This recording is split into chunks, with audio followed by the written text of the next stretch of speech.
Today's project is going to be making our gas gauge work in the Factory 39 Pontiac gauge cluster using the 65 Mustang fuel tank and sending unit.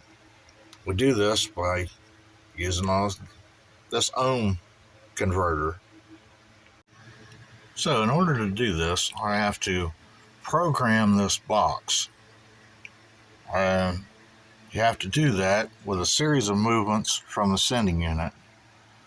Seeing as to how the sending unit has a 1-inch window of movement for the arm, I've put marks at what should be half a tank, a quarter tank, and 3/4 of a tank.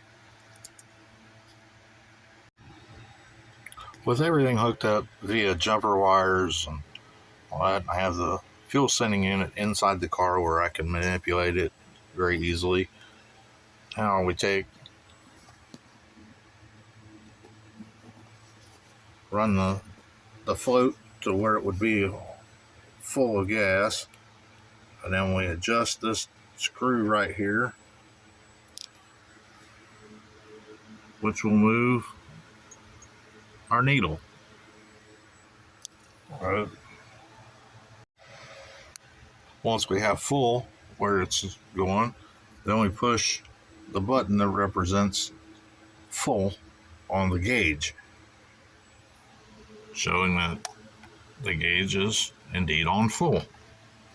Then we move the sending unit and lock it at what would be a half a tank. Then we're going to go back, readjust that pot, and we will push the half tank button. Now that we've adjusted the screw to get the gas gauge that reads a half tank, now we'll come in and we'll push the half tank button and release.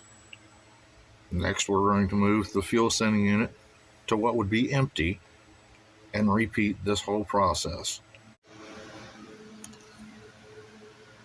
We now have our gauge showing what is at least really close to empty. That's where the adjuster quit moving the needle.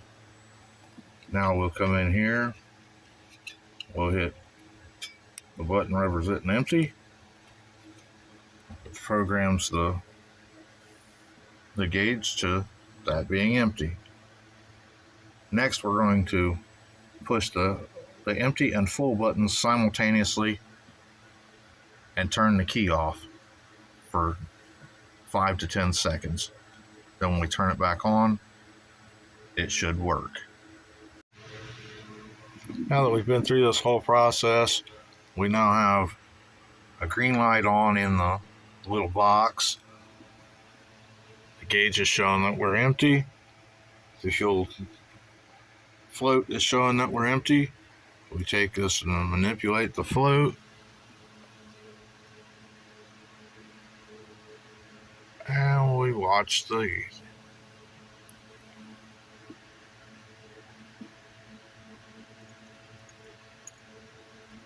we should theoretically have a working fuel gauge that's a Factory 39 Pontiac gauge working off of a 65 Mustang sending unit.